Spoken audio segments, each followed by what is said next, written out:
திருமணம் செய்து கொள்வதாக ஏமாற்றியதாக மாதம்பட்டி ரங்கராஜ் மீது ஆடை வடிவமைப்பாளர் ஜாய் கிறிஸ்டல்டா அளித்த புகாரின் மீது தற்போது போலீசார் மாதம்பட்டி ரங்கராஜுக்கு சம்மன் அனுப்பியிருக்கிறார்கள். கூடுதல் விவரங்களோடு இணைகிறார் செய்தியாளர் கிருஷ்ணா. கிருஷ்ணா, வணக்கம். விவரங்கள்.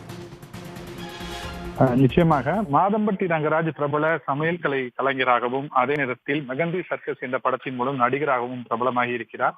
பல்வேறு ரியாலிட்டி ஷோக்களின் மூலமாகவும் பிரபலமான அவருக்கு திருமணம் தொடர்பாக ஒரு குற்றச்சாட்டு என்பது எழுந்தது. குறிப்பாக ஜாய் கிறிஸ்டில்டா என்பவர் தன்னை திருமணம் செய்து கொள்வதாக கூறி ஏமாற்றி விட்டதாக மாதம்பட்டி ரங்கராஜ் மீது சென்னை காவல்துறை ஆணையர் அலுவலகத்தில் புகார் ஒன்றை அளித்திருந்தார். இந்த புகார் தொடர்பாக நடவடிக்கை எடுக்க வேண்டும் என்று தொடர்ந்து சமூக வலைதளத்திலும் அவரது கருத்துக்களை பதிவிட்டிருந்த நிலையில் இது தொடர்பாக டிசி, அதாவது பெண்கள் மற்றும் குழந்தைகளுக்கு எதிரான குற்றங்களை தடுக்கும் பிரிவின் துணை ஆணையரை நேராக சந்தித்து அது தொடர்பான விசாரணைக்கும் ஆஜராகி அவர் விளக்கம் அளித்திருந்தார்.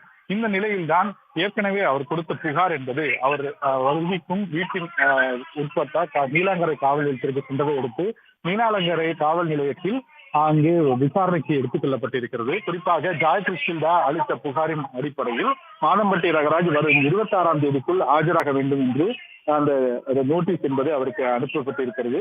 இந்த நோட்டீஸை அடிப்படையாக வைத்து, அதாவது இந்த சம்மனை அடிப்படையாக வைத்து மாதம்பட்டி ரங்கராஜ் 26ஆம் தேதி நீலாங்கரை காவலுக்கு ஆஜராக வேண்டும் என்றும் ஜாய் கிறிஸ்டில்டா அளித்த புகாருக்கு உண்டான பதிலை அளிக்க வேண்டும் என்றும் அதில் தெரிவிக்கப்பட்டிருக்கிறது. விவரங்களுக்கு நன்றி கிருஷ்ணா.